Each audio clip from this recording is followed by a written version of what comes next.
episode of One Step Further. And if you're tuning in for the first time, this is a faith-based podcast where we do exactly what the title says. Take your life a step further, hopefully with some nuggets, whether it's personally, professionally, spiritually, emotionally, whatever, relationships, life, work, all of those things. And this is the first in-person in a long time. We've done a lot of Zoom. I brought my buddy, healthy buddy, for those that are like, maybe. But anyways, my buddy here, Kurt, on today.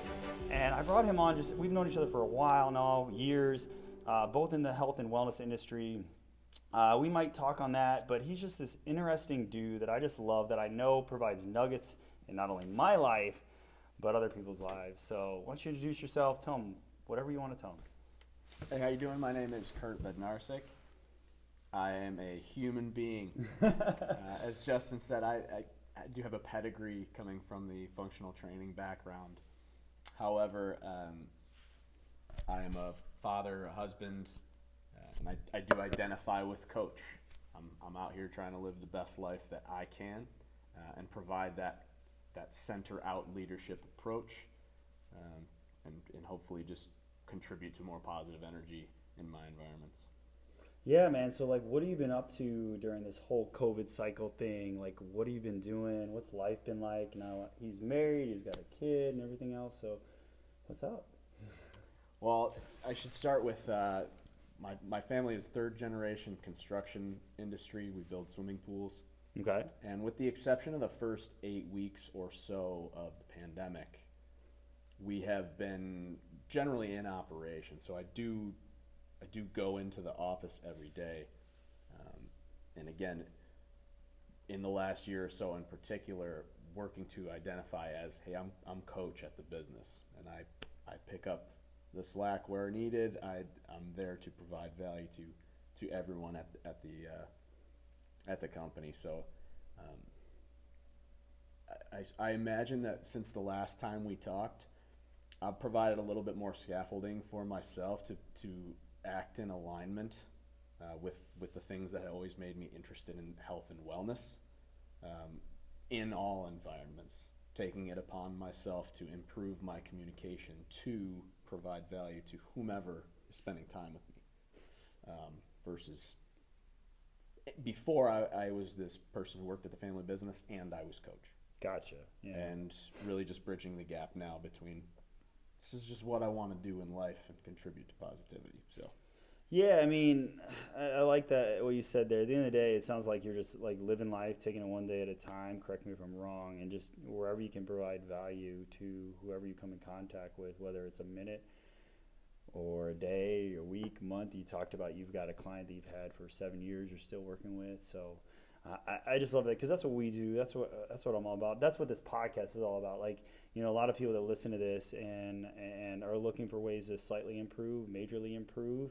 And I would hope that a lot of people that listen to my podcast are the people that literally want to provide value in people's lives, that want to serve, that want to love. And man, for me, and it sounds like for you, you're grateful that you can have a house over your head, maintain a decent living with this, and do those kinds of things. So let's talk about movement a little bit.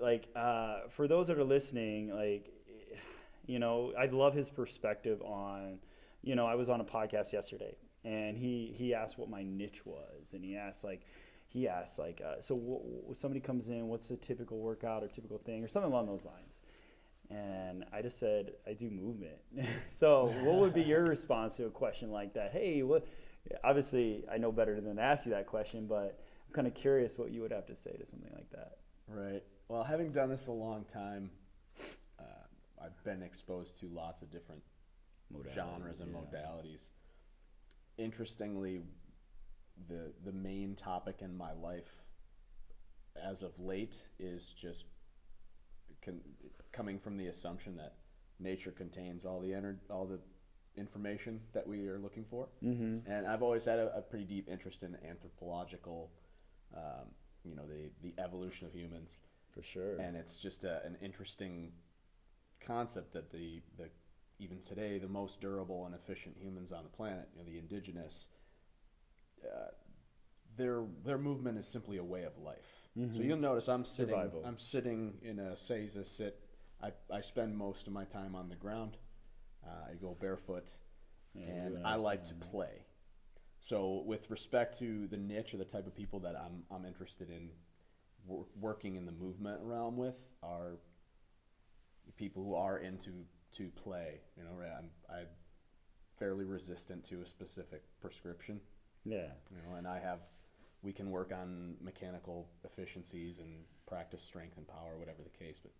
But ultimately, it ought to be enjoyable for me and for the other person. Yeah, I think that's again where we're similar.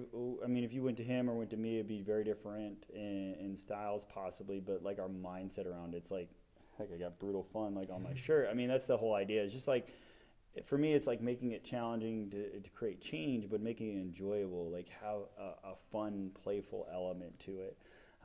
Where you and I might differ, I might have more structure, but again, that doesn't mean yours are better, mine better, just different. And I think that's people overcomplicate stepping foot into a gym or into an atmosphere or hiring somebody like you or me because it's like they wrap their head around like a Biggest Loser or there's so many different fears. Or what are your thoughts, I guess? Let me shut up for a minute. And like, what are your kind of thoughts on like, what do you think are people's hesitations when it comes to like living a healthier life? Like, let's broaden it that way. Like, what are your thoughts on that? What do you think?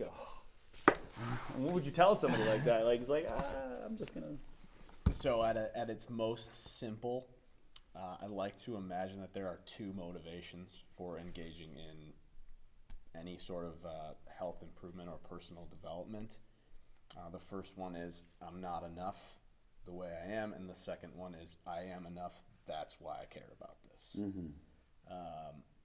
And so ultimately, my observation, and I'm hoping to steer away from a pessimistic viewpoint. My observation is many people are currently of that mindset that they're not enough the way they are, so they need to accomplish something. That's why we're counting steps. That's why we're counting calories, trying to build muscle, burn fat, versus, hey, what do I like doing, and how do I give that more of my attention?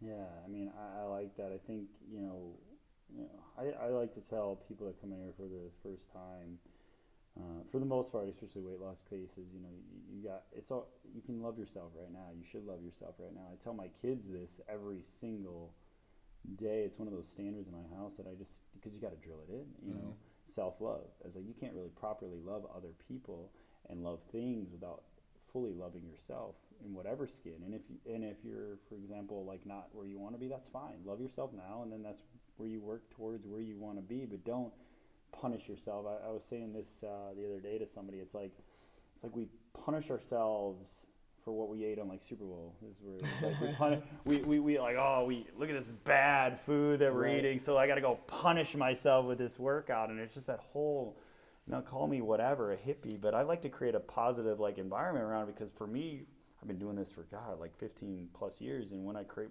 more of a positive environment, like the fun, it's like, man, it's amazing how just changing that mindset around food and movement, you see quicker results. What are your thoughts, like, kind of on that? Because it's like, I know you create that positive, but like, again, it's just like, how do we get, when we got, what is it, where are we at, like 70% overweight, obese, or whatever, right? Like, how do we tap into that to get people to like to be that way, like to love themselves? And first, yes, some alarming statistics, and as someone who comes from the fitness industry or have a pedigree in that as well, having been coaching people alongside construction for going on 12 years now,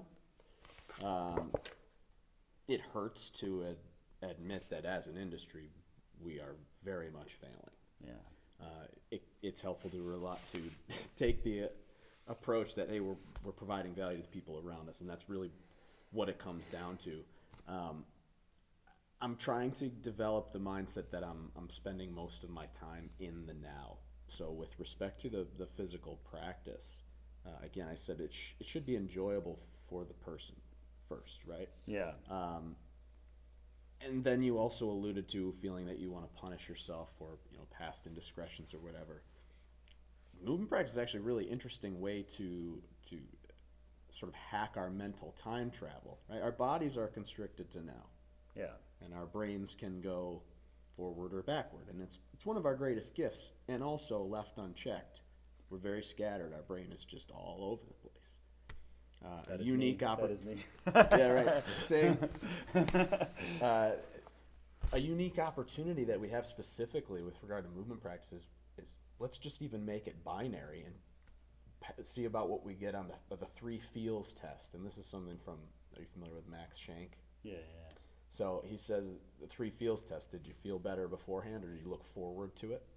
Did you feel good during, and then did you feel good afterwards? It's so simple. And Right? we're hacking into the mental time travel from all three tenses. It reminded me of something. Yeah. I mean, So- that reminds me, like when I said the word so simple, I said, so for those who don't know, I just turned 40 on January 19th. Hey, happy birthday, man! Yeah, I've gotten a lot of interesting things. Like, of course, the year old, which it's all relative, and that's where I tell people about that study where people on their canes were put in a childlike environment. You're familiar with that one, right? Like, if you guys aren't familiar, I forget that I'm recording here, but there's a study that was done about people come to me and just assume as soon as you hit a certain age that you are old.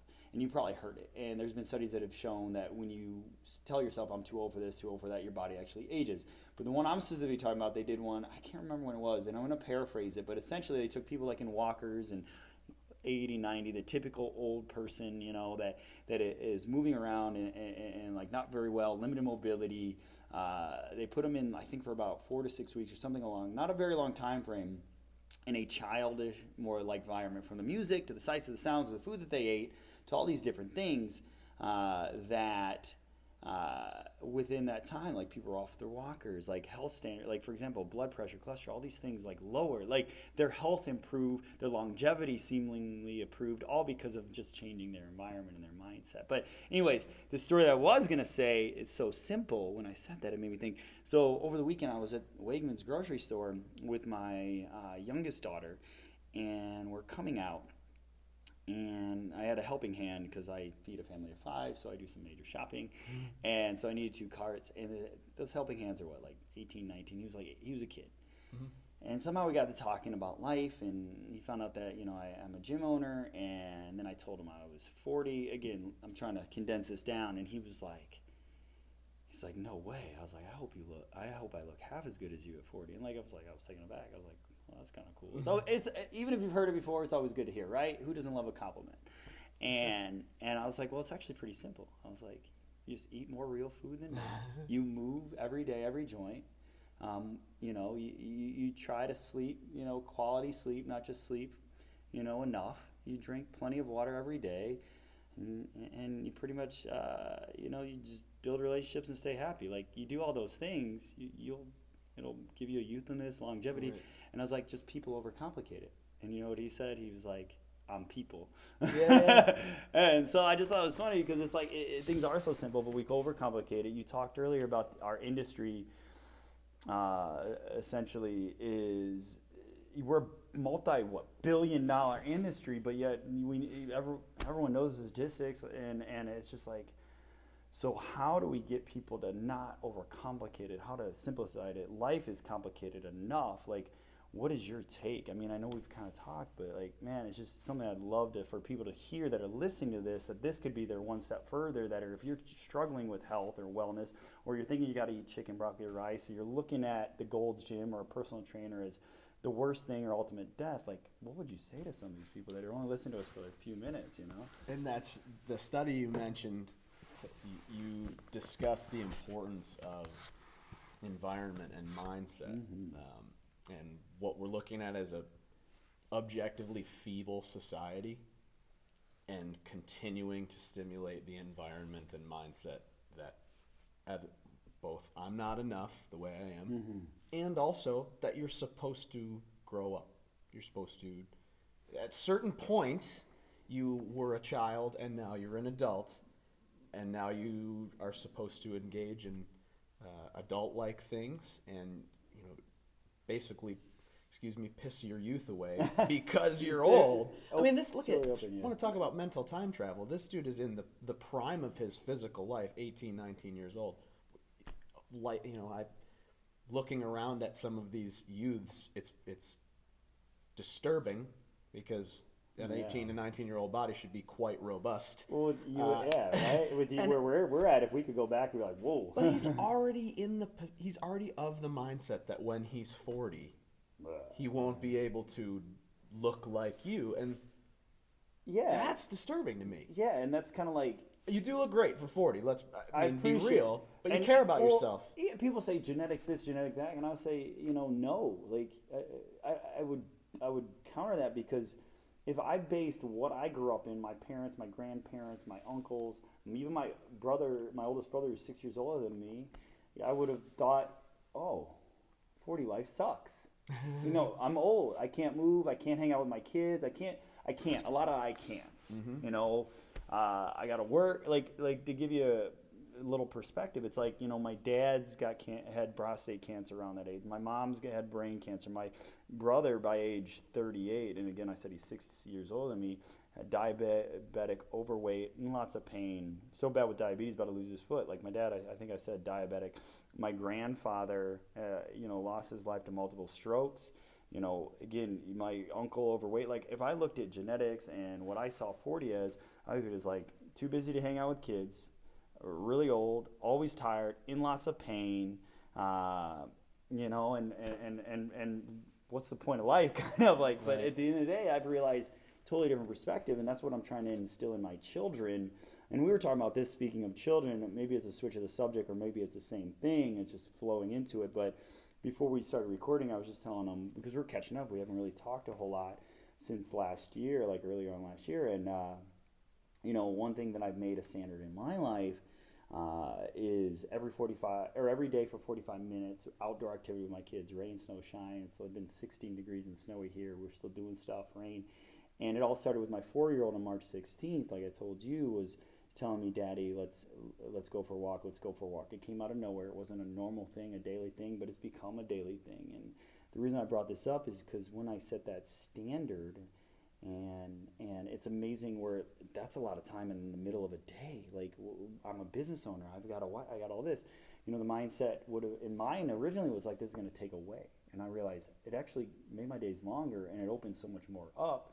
Because at the end of the day, it was vicariously, it's play, it's fun. It's actually, instead of me taking a nap or doing some meditative practice, in a way it was his own meditation, that it gave me just a break in the middle of the day, gave me time with my kids, and like, I could go till like 9, 10 o'clock. So I know you've got a child. I know these are things you already thought about before having a kid, and what are some things that in your life that you have set standards on? Because like I said yesterday on the podcast, I said, and you could agree, disagree, but I said, many times people move their standards around their life instead of their life around their standards. But when you set standards and you navigate your life, it's amazing how everything opens up, instead of the vice versa, where it's like, oh, these are my standards. Well, no morning routine. I got to get up early. No breakfast. Oh, we start. Oh, kids. Well, I got to go to work. Oh, hockey practice. Oh, then I can't work out. Like, we start navigating the things that are really important to us and move them around instead of the other way around. So what are some things that you're doing in your life as far as maybe standards, or that you're no negotiable on, that you realize has brought value in your life, that might somebody listen and be like, oh. Right. Well, first, you talk about anything. We talk about a lot, yeah. Yeah, hit whatever. You said it may be different, it may be the same thing. I would like to ask you a question: Is the time with your kids passing the 3 feels test? Do you look forward to it? Do you enjoy it? I enjoy it. Yeah. Do you like it afterwards? Oh yeah.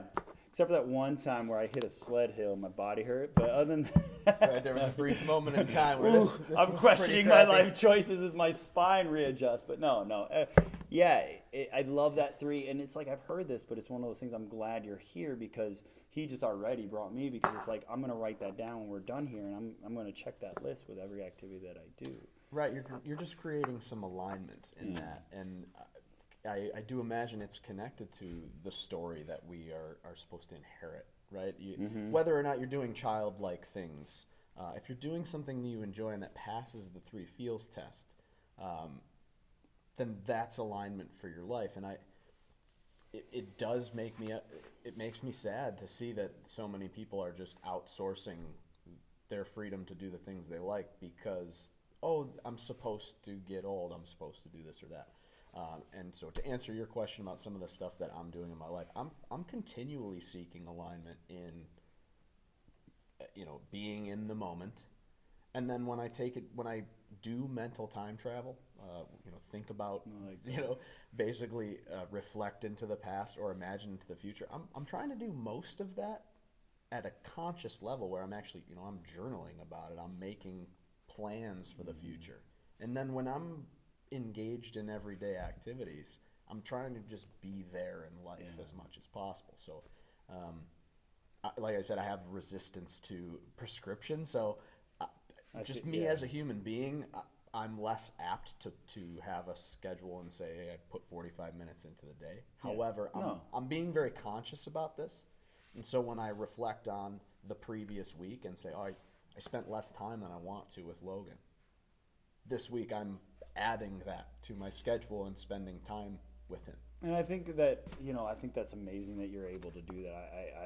I could be wrong, but I wonder if people are able to go to that level. And like, I'm very, It's a lot of practice, dude. yeah, no. And I feel that you totally, I feel you totally on that. And that's how I am at times. Cause again, I notice myself if I get too disciplined where like, I feel this like itch to like do something crazy or something. But like, no, but I think if my message to anybody would be, if you're not doing anything, start to schedule it. And if you're more freelance, then turn into this guy or connect with this guy and see how he does it. Because The that's where you starting want to point get is it to schedule it, to be honest. You Yeah. have to create a ritual in your day. Yeah, and I don't want to say it's 45 minutes, we stop and go. Like, it's just essentially between the hours of 2 and 4 every day. I don't schedule anything because that is completely devoted to my kids. And at least 45 minutes of that is dedicated to us being outside. Now, is that whole 2 to 4? No, but at least it's blocked off on my calendar where nobody can schedule anything. Nothing can be scheduled during that time. And the way that I operate, like, you talked about journaling, writing stuff down. Like, there's things that I do, and then I make sure that by the end of the day, and especially by the end of the week, accumulatively, these things get done because, it just, I see how it enhances, my life and those around us. And at the end of the day, like, I always say, like, if we want to make it about ourselves, but like what we don't understand sometimes is like when we better ourselves, we're also bettering the lives around us, like because it's just that domino effect as I like to create. And I like how he has it though. He's got it in like what I don't know, almost like a flow state where things are happening. You talked about your son, like if you didn't spend enough time, then you are by the end of the week, or you're accumulative. It's kind of like sleep, how people want to catch up with Right. sleep. Yeah. I like that. Well, like I said, I've been working at this for quite a long time, and let's take the opportunity and say when in habit formation, first I'd like to create a why around, hey, that you matter and you actually care about making improvements in your life versus that story that I need to have this diet or I need to work out or whatever the case. So once we start with a why, then yes, absolutely schedule it. Protect your energy, baby. Yeah. Right? So create a ritual in your day, something that you actually look forward to, something you're going to enjoy doing it, and something you're going to feel good about doing afterwards. Yeah. I think that's the thing, like, choose things that you like. We choose things that we're already resistant to, so it's hard to find sustainability in it. But let me ask you that, like, people probably like, there's no way I can do all that, or they're just, man, those people do a lot, they're intense. I don't know what people are thinking, but what I want to get across is like, we ask people all the time like their big why, and we dig layers and layers to find, like I've got clients that are their deep why, they come in with health. I want to get healthy and lose weight, but then you really find out they just want to go bike riding with their kids and they want to be able to move and have energy. And what's your big deal? Like, why do you do all this? Why don't you just lay in bed and do nothing? Like what's your big why? Getting up every day and if I'm being honest, I'm spot. just a generally curious person. And so, truthfully, I imagine that I was just uniquely positioned. I was a Division III college baseball player in 2006 at what we would call the advent of functional training. A lot of stuff coming out. Yeah. A lot of stuff coming out at that time, and I had a Hall of Fame college baseball coach who was already in his 70s when he was my coach. Wow. And man, this dude was so old school. He told us Ted Williams did push-ups on his fingertips. That's all he needed to do. So me just being this curious person and seeing, oh man, look at all these athletes training hard and doing this. Myself and another teammate took it upon ourselves to start educating, getting in the weight room, training and doing this and that. And I've been following that rabbit hole for 2 decades now.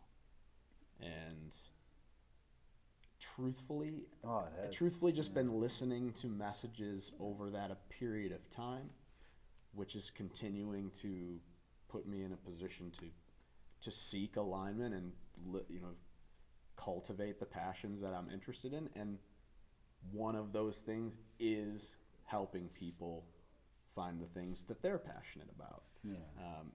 It's sort of this inception game that we play because we're passionate about health and wellness, which is universal. It's got to be important to everyone. So again, as a efficiency junkie, that just made sense to me. I'm gonna I'm gonna maintain focus on my health and wellness, regardless of what else I'm doing in life. And truthfully, I've just been doing it. And so all this time consistently doing it, you said flow state. I'm trying to get course corrections that are fewer and further between so I can pretty much live in flow state all the time. Yeah. That's my utopian vision. Again, it requires this reflection and imagination. You have to mental time travel on purpose to create what kind of flow state you like. And I want to contribute to this ripple effect, like you said. You put your own oxygen mask on first, or lead from the center out. You need to be fit for service. So, man, like I said, I've just been curious and interested in maximizing my own potential, and then realizing that the whole point of being here on planet Earth is to share it. Yeah, I think that you started from baseball, and it evolved to just wanting to know a little bit more and help your players out more than just the fingertip push-up, and then now it's evolved to where it is, and that's the key, like the starting point. Like, I think I can relate. Like at the point, like where I'm at now is just more curious and like to really serve as help as many people as possible. But where mine started was just when I was seeing back to the whole what I saw at 40, it's like that's what was my motivation, was like seeing a lot of my family not put their health a priority, seeing a lot of these ailments, and hopefully by exploring I could prevent it on myself, my kids, other people in my life. And then here we are today with me. So it's like, it's interesting, like in a way, like yours was just trying to help your players, right? Trying to help the team out a little bit more, and then evolving. Yeah, I mean, I understood the importance for myself personally. So truthfully, having this, I keep saying center out. That's the name of my buddy and my brand new leadership course. We're just working at sharing this mindset. Shameless plug. No, he can totally plug. That's what he's here for. Plug it all. Dude. And however, if I'm not standing up, but I'm a shorter than average person, playing a college sport, and he's 5'2". No. Yeah, 5'7", and so also a late bloomer. Went through puberty later than most of my peers, and so strength training for me started in 9th grade, and I recognize that as a value to myself. And again, oh man, I see my teammates, and their technique is brutal, and I know the technique better because I've been practicing it. So again, taking it upon myself, hey, try to meet you where you're at and share this. So again, I'm trying to provide value from the center out and following the rabbit holes that fulfill me the most to be fit for that service. I think that's cool. Let's segue into that, because I wanted to talk about your upcoming trip to Mexico. So I haven't told anybody, so I guess let's just make it known. No, you're good. Well, I actually just booked the flight yesterday. I was hesitant because it was one of those things. It wasn't even a cost thing because everything's so cheap now. Flying's cheap. It was a number of things. The whole COVID, not necessarily fear of COVID, but more of the process.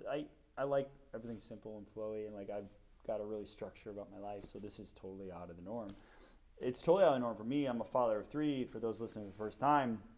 And I did a mission trip last January to the Dominican. But prior to that, like everywhere I go, my wife or my kids go, since we've been together, over 10 years now. So uh, doing this would like essentially, the mission trip made sense. I worked, it wasn't a vacation, and not necessarily as this, but it's literally just other coaches that are similar to you and I, that just movement. It's a way to connect with like-minded people, but also disconnect from the world in the jungles of Mexico, as crazy as that sounds, and a little pandemic. And yeah. So what are your thoughts on all that? Like you said, you wanted to talk about it. That's for those that's what's going on. Now you interview me. Right, yeah. Well, you already alluded to potentially the listeners being somewhat intimidated by the level of intention that you are putting into your day, or habit formation, whatever the case, and recognize that this is an evolution. I also want to give you kudos for taking it upon yourself to diverge from your community of people who were giving up their health. And so, with respect to, you said it was simple. It's anything but simple, or it's simple, but it's anything but easy to maintain the continued pursuit. And so, what I imagine that you are doing is leading from, you're basically carrying the torch of sovereignty from the front. You can only help people attain their happiness and fulfillment as far as you've gone. Exactly. And so now you and I have a shared experience in that the things that are going to continue to elevate us in growth may look very different from what most people think about in terms of personal development, where you're disinterested in 7 Instagram stories a day and you'd rather and another go back to nature 20 certifications. So like this, I look at you said it best. Like when I really finally pulled the trigger, and when I already said I was interested, and then when I pulled the trigger last night to officially pay for the tickets, it was like, I'm doing it, yes, for myself. I'm doing it for so much more, because I know I'm going to come back refreshed, which will be able to provide more energy, value, open-mindedness. I'm going to learn a crap ton of stuff. We're going to be doing all kinds of movement, things, from primal movements to just run around the jungle to who knows, things I've probably never done or seen before, because some of these people are out there, and I think that's exciting. It's scary and exciting. And I think that's one of the things is like, I look at it as like this thing that I've never done before, let alone for myself. Like I grew up, again, back to the whole growing up in these atmospheres. I looked at vacations as a luxury. I never really took them as a kid. I think we took one. So for me to do this, I felt, the things are going through my mind. Am I being selfish? Like, if I'm completely brutally honest, am I being selfish? Oh my God, those daily activities, who's going to do that with my kids? Oh wait, I have a wife. But it's like I'm breaking that. Like, oh my God, but I'm not really breaking anything. But and one thing I finally said to myself, I was like, we just got a new puppy, and this dog really loves me, and I'm going to be a little biased here, but I think it loves me the most. And oh my God, it's going to have separation anxiety. So all these things were going through my head, and I was more worried about like what other people were going to feel and how much, when I was like, man, this is why I need to do it. Because I think I do so much to serve and help, and I think it's okay to understand that. I think it's okay to do something for yourself, and I don't think it's selfish. And I think I was feeling like, am I being selfish? And it took my wonderful wife, all praise, saying, you deserve this, Justin. You should go. Kudos to your wife. I know, I have the most amazing wife in the world, no offense. But it was that, finally her saying that, realized, well, she's next to me every single day, especially for last year.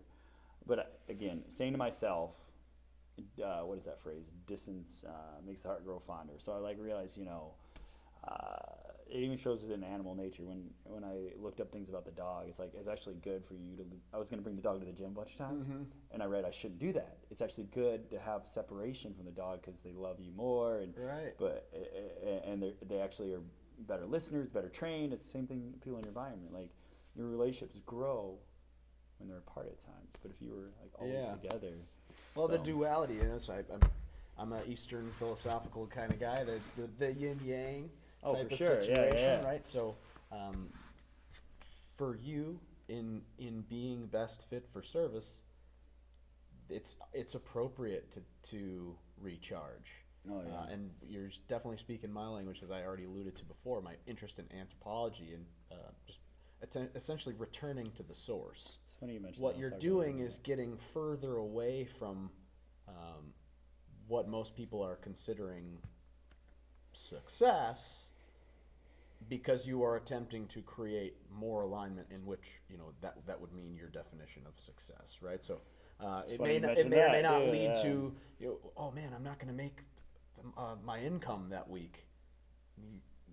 You're going to gain so much more, Yeah. though, and you're investing. Well, yeah, and that's the thing. That was the funny. That thought never crossed my mind a year ago. Definitely in the middle of COVID, but even 2 years ago, that would have been my first. Oh my God, I'm gonna lose money. But like you just said it best. Like think about what you gain. Like what I said earlier about like by opening the door up to, you know, every day at least 45 minutes with my kids. How it opened so much more. Mm-hmm. And it's funny. You, oh, what did you just say?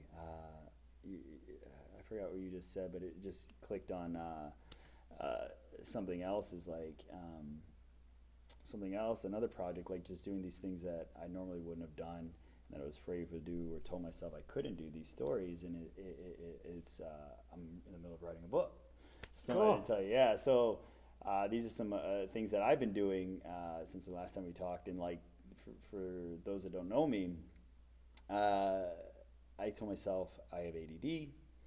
I was been never diagnosed, but my mom always told me, so I just put it. I told myself I have ADD. There's no way I could write a book. What can I say? Nobody's going to listen to me. Like again, for somebody in confidence, Mental time travel by Yeah. circumstance, you Yeah, mean? exactly. So Considering something that likely won't even happen. People will love your book. yeah, exactly. And so like my manuscript will be done by April. That's how far along we are on Tight. it. And like so after that, so by the end of the year you'll be able to read it. But it's just these things that like again to provide value and if it serves people and helps people in other ways and just get things out there. I think that's exactly what you're doing. I mean, I'd love to hear more about this project that you were talking about. What's it called? Would you Center out leadership. Yeah, I want to know like where that name come from. What's the details on that and how can people sign up, I guess. Yeah, right on. Well, as we've mentioned a couple of times I use the metaphor, put your own oxygen mask on first. Yeah. That is something that I see from my perspective is that you are doing. It's a continued evolution to do some of the extreme things like go away for a week, but you're removing the distraction so that you are the most refreshed to be serviceable, so that you do enjoy that time with your kids or writing the book without fear that, oh my gosh, I'm not making money this hour. And ultimately, that's the life that I'm trying to live. And in sharing that, my buddy and I, his name's Mike Armstrong, is the head baseball coach at Alfred State College. We decided together that we were going to attempt to provide some mental lattice in connecting some of our grander ideas. We wax philosophic for hours. That's awesome. That's what you and I are doing. But in being of best service, we need to communicate this on a simple scale. I agree 100%. Like if you're not fully like, if you're not getting your words, your message out there, besides these side conversations that we have, you have so much value to bring. That's why you're here today. It's like we're almost doing a disservice if we don't maximize the potential to help others. So I think that's great. Yeah, what we're doing is a distillation of. It's funny. I spent 20 years accumulating information, accumulating data, and I'll be a student of the universe for the rest of my days. I want to continue learning, and also, there's just a lot of stuff going on up here, and I know you can relate. Do you ever just get anxiety because you want to know it all? That's what I feel that way sometimes. I'm such a very logical person, though. I just recognize, I always say fear of missing out's for losers. Yeah, I remind myself because you will miss that. out on almost everything. So yeah, the things that you enjoy, and so my buddy and I decided collectively we wanted to be able to share some of the benefits we get in our just day-to-day fulfillment, and spread that from the center out. And the way to do that is to provide people with the tools necessary for being their best self. Awesome. So that the ultimate thing is, trying to get people to coach themselves to understand that, hey, it helps to be my best in all situations, and I just have to recognize how to be that. What are my knee-jerk tendencies?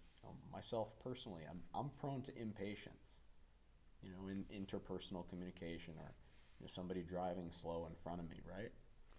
And so, in order for me to be my best self, that's something that I need to objectively, from a neutral perspective, look in the mirror and say, hey, in order for me to be my best and share my best with my environments, this is an edge that demands attention. Yeah. And so, again, providing people with the tools to engage in that mental time travel with intention, to be the best person they can day to day, reflect on how things went, and imagine doing it better. And so, yeah, we finished up our first 5-week course. Oh, that's awesome. So last week. And it's been really cool. I mean, a very unique cohort for the beta test, if you want to call it that. We used all 5 of his senior captains from his baseball team. My buddy Nate, who owns Next Level, another friend of ours, who's owns a training facility in Virginia.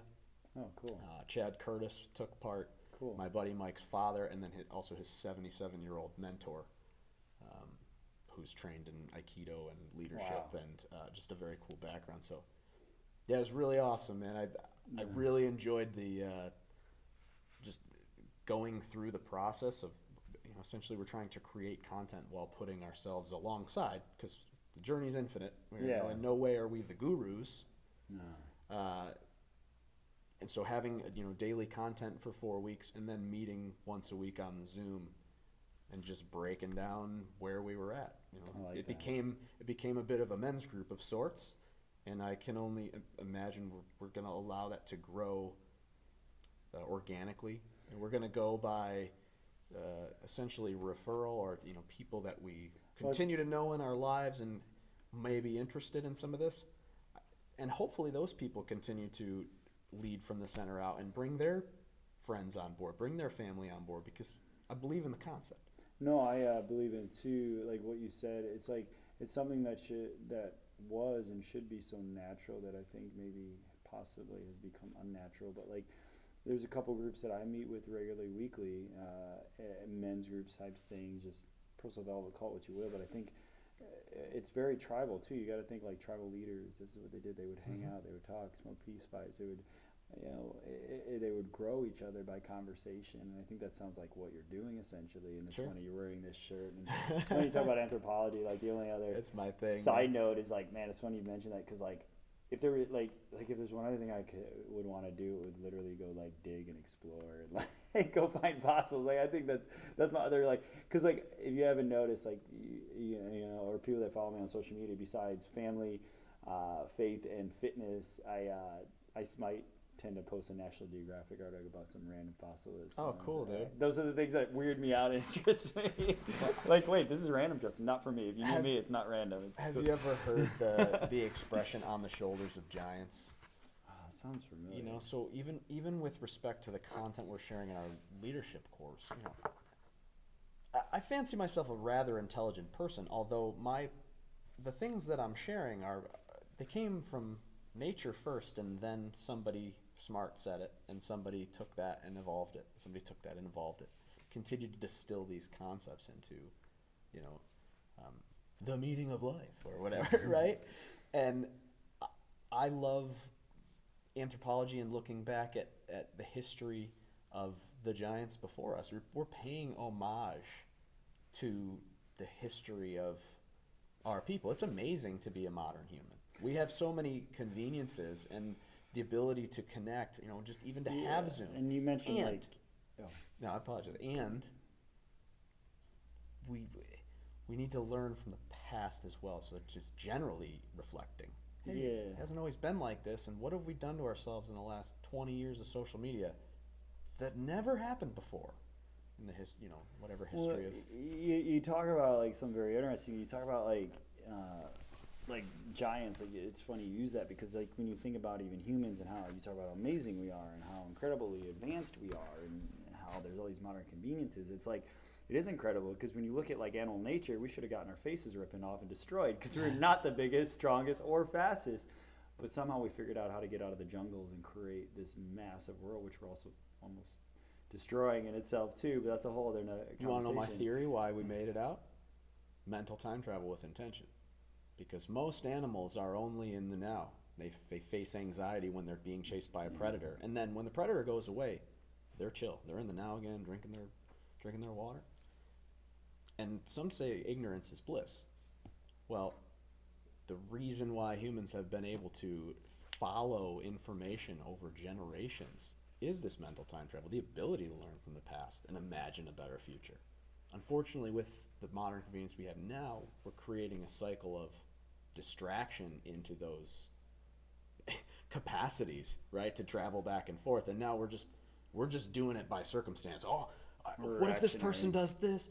And again, I certainly want to be careful of downplaying a true mental illness, but it contributes to depression when you're thinking too much about the past. It contributes to anxiety when you're thinking too much about the future. It's for sure. And so we need to be able to be in the now, and then with intention choose what we're reflecting on and choose what we're imagining. We could go down a rabbit hole. Go for it. Let's go. Well, I mean, this is essentially part of why I'm writing my book. The working title is Purpose Through Pain, and just to talk about the painful things in my life, but not to say that my pain's worse, whatever. The idea is how I've been able to get through, and it's essentially that. It's recognizing the past, finding my place in it, growing from it, taking accountability and for whether I could control what somebody did or did not, but how I control my reactions to that response. Knowing the past, learning from it, but not living in it either, and living in the present you talk about, and being aware of working towards something in the future. But it's the future I look at is I like to break down to a book. You could look at this 300-page book and be like, oh my God, it's a lot of pages, I'm going to finish it. Or you could look at, okay, let me just do 10 minutes right today. So far I get, and then 10 minutes every day, and then the book's done in a month and a half or something. So it's funny to mention that, because another thing is you mentioned about success too, because that's part of what we look at the worldview of success, and and a monetary aspect, and maybe that is for some, but I was talking about this investment in my kids and my wife, and how I've just really grown that over the last year and a half, and how it got me to really visually see what real success, instead of what was jammed down my throat by parents, by all this, by society, whatever. And I'm I can actually call myself successful at this point in my life, because I see I have balance, from family, financial, my health and fitness. The guy, you're 40, well, I feel overall, call it what you will, I feel the best shape of my life, because there's all these different things. I feel successful. Abundance mindset rather than scarcity. I got all these days in front of me to do the Am I stuff a millionaire? I want. No, but I realize I don't need to be successful. I think that's the thing. The fact that I can move around, play with my kids, go sledding, I can have the energy here with you in the middle of the day to have long conversations. I can still carve out time for my wife and kids. I know you're living a similar life, and it goes back to, it's simple, but it's not easy. Yeah, I mean, it's funny. We keep bringing up the history, or a lot of what we equate success with is a result of modern convenience, right? But if we even go back as recently, I want to say the scientist Maslow was in the 50s or 40s or 50s, and even he recognized the base of the pyramid was shelter and food and water and quality air. And then very quickly we start to get into relationships and fulfillment in life. And towards the top of the pyramid is self-actualization. What we seem to equate the top of the pyramid with is just way more of the base. Having stuff. Having the most followers on Instagram or whatever. Interesting. Where I'm continually after the self-actualization part, man. I'm trying to make sure that my basic needs are met, and I can pay the heating bill, and I hopefully afford to buy grass-fed beef and food from animals that were raised appropriately, and try to maintain alignment with that stuff, and recognizing that, yes, it does cost money. However, my definition of success is continually diverging from a dollars and cents perspective, and more about, am I proud of myself today, and how I showed up for the people that depend on me, and really that's the main driver in how I want to be living my life. Yeah, and you talk about you talk about grass-fed beef, and it's just one of those things where it's I look at things as more people look at food, for example, or in volume, or things in volume as worth, and I look at like with food, for example, I look at nutrient density. Like this, Of course. this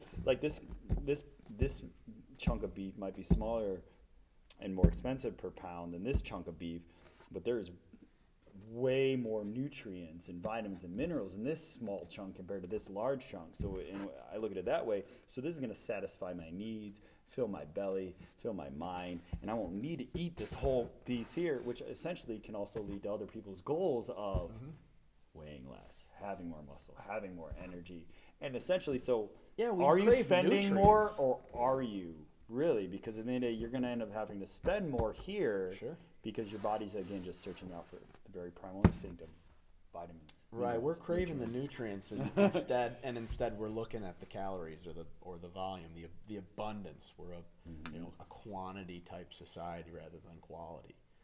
Funny that you mentioned that. First of all, I use food, but I think you got to go with it. It does. Yeah. It definitely does, man.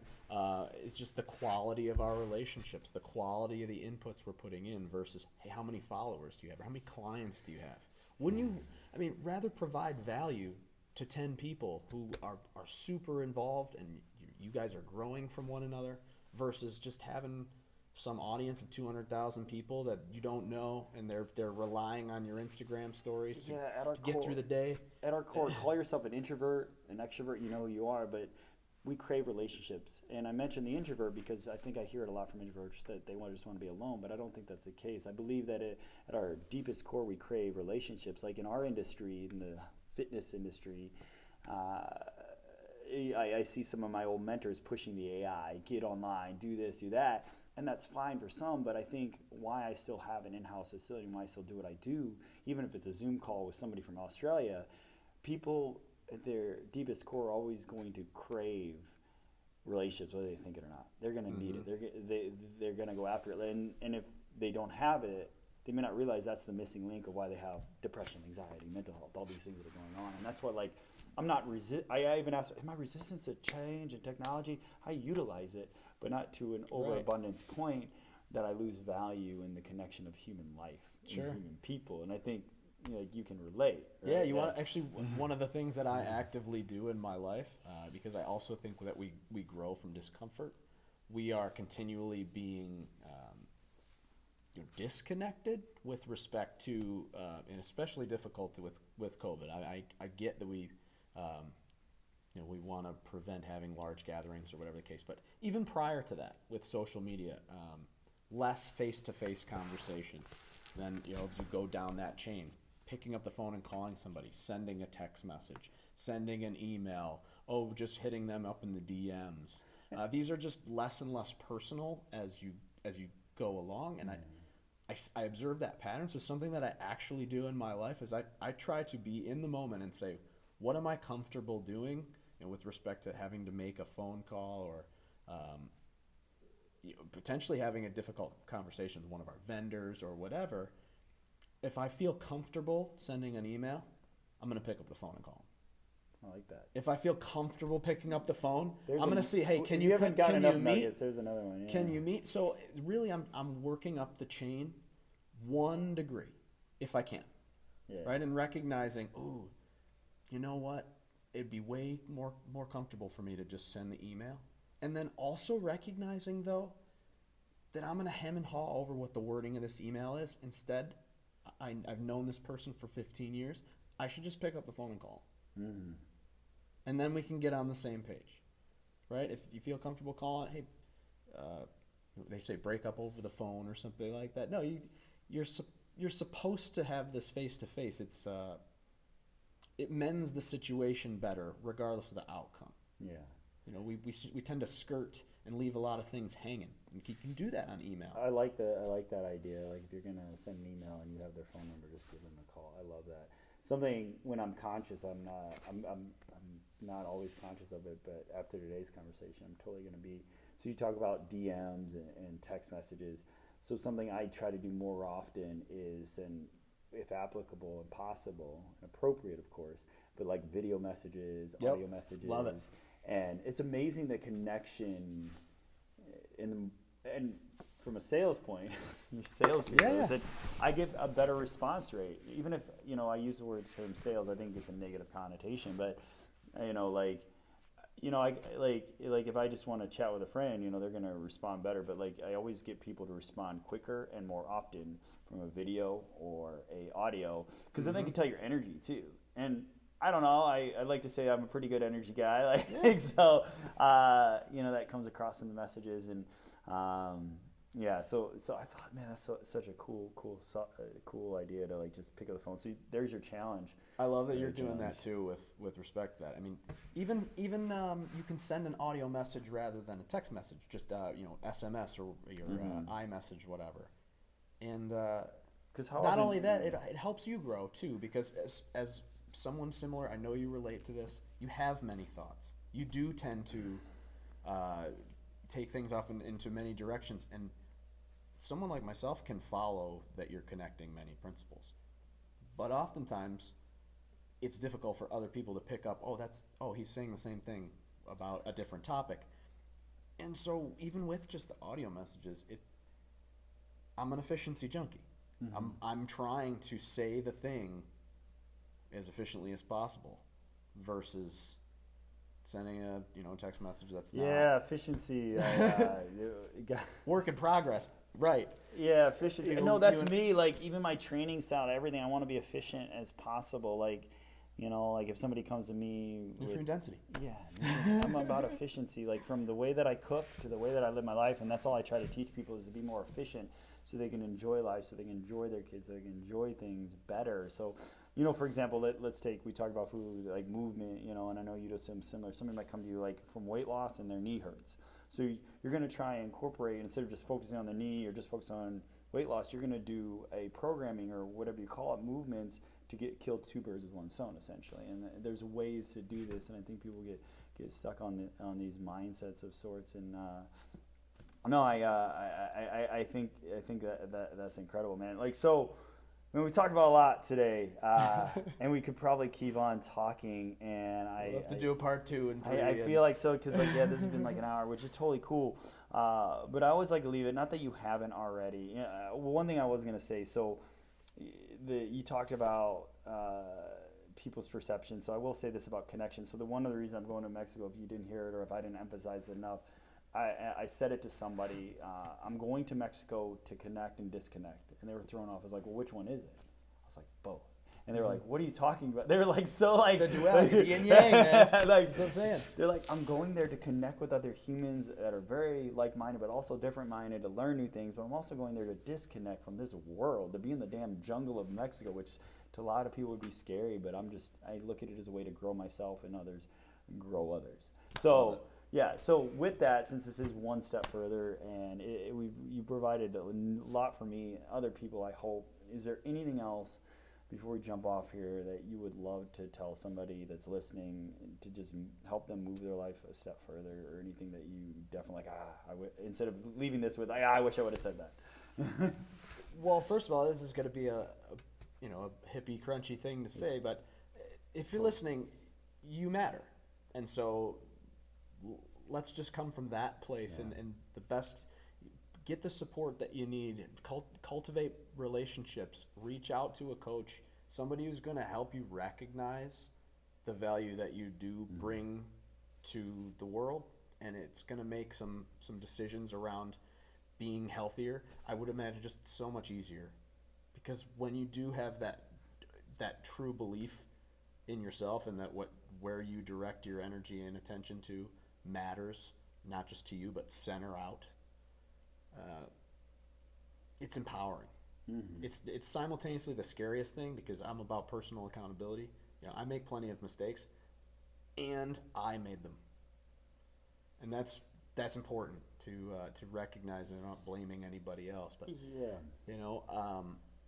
it's an evolution.